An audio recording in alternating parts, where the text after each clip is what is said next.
Hi అండి. ఈరోజు శుక్రవారము, కార్తీక మాసం. శుక్రవారము. క్షీరదీపము అంటే ఇదిగో ప్రమిదలే వస్తాయండి ఇట్లాంటివి. ఇవి మట్టి ప్రమిదలు తీసుకున్నాను. వీటి లోపల గ్యాప్ వస్తుంది. వీటిలో పాలు వేశాను. ఈ మధ్యలో నెయ్యి వేసి దీపం పెట్టుకుంటానండి ఈ విధంగా. మామూలుగా అయితే పేపర్ వేయడము ఇలా చేస్తారు. నేనైతే మట్టి దీపము అమ్మవారికి ముఖ్యము.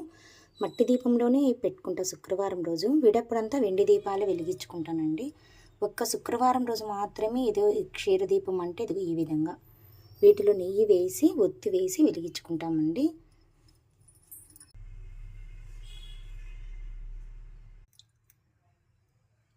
దీపము అనేది దేవునికి ఎదురుగానే పెట్టాలండి. ఆ దీపకాంతుల్లోనే దేవునిని మనము చూడాలి.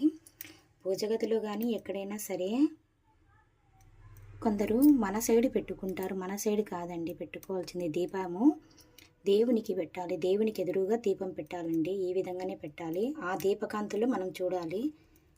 రివర్స్ పెట్టకూడదు కదండి దేవునికి దీపము.